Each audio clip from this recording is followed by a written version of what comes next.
शांति। आज 1 फरवरी 2024 है। आज के स्लोगन से हम जानेंगे कि कामधेनु कौन है और कामधेनु के समान हम भी सर्व की मनोकामनाएं कब पूर्ण कर सकते हैं। सुनते हैं आज का स्लोगन। सर्व की मनोकामनाएं पूर्ण करने वाले ही कामधेनु है।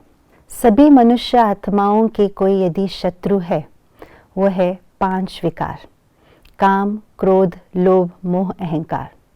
और इन 5 विकारों में से भी अगर कोई महाशत्रु है, वो है काम विकार। क्योंकि काम विकार का बड़ा रूप तो दुख देता ही है, लेकिन साथ साथ काम विकार का सूक्ष्म और रॉयल रूप अति ही सूक्ष्म है, अति ही रॉयल है, जो पहचानने के लिए हम कोशिश भी करें तो पहचान नहीं पाते हैं। तो काम विकार का अति सूक्ष्म और रॉयल रूप है मन की कामनाएं, जिसको बाबा कहते हैं हद की कामनाएं।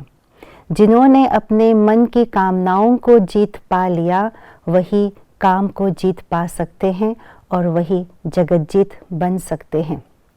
अगर हमने अपने मन की कामनाओं को दबा के रखा तो कभी न कभी किसी न किसी रूप से वो निकल आएगा और हमें वश में कर लेंगे। इसलिए अपने हद की कामनाओं को समाप्त करना, ख़त्म करना अति आवश्यक है। और दूसरी बात ये भी है कि जिन्होंने अपने हद की कामनाओं पर विजय प्राप्त कर लिया है, वे सदा संतुष्ट रहते हैं, सदा तृप्त रहते हैं और वही सर्व की मनोकामनाएं भी पूर्ण कर सकते हैं। ऐसे जो संतुष्ट तृप्त सर्व की मनोकामनाएं पूर्ण करते हैं, उसी को ही कामधेनु कहा जाता है। क्योंकि अगर अपने ही हद की कामनाओं को पूर्ण नहीं की तो वो किसी की भी कामनाओं को पूर्ण नहीं कर सकते।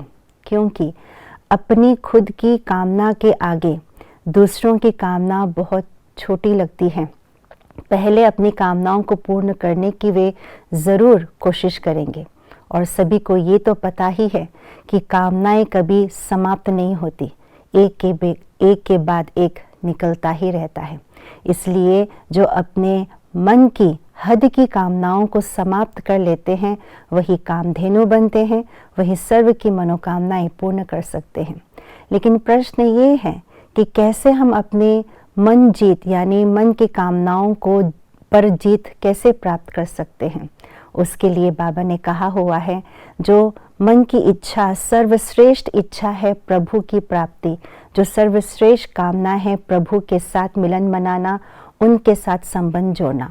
वो सर्वश्रेष्ठ कामना जब पूरी हो जाती है, परमात्मा से सर्वश्रेष्ठ संबंध जोड़ लेते हैं, उनसे सर्व प्राप्ति कर लेते हैं, सर्व खजानों से संपन्न कर लेते हैं, तो सारी हद की कामनाएं समाप्त हो जाती हैं और तभी हम दूसरों की कामनाओं को पूर्ण कर सकते हैं।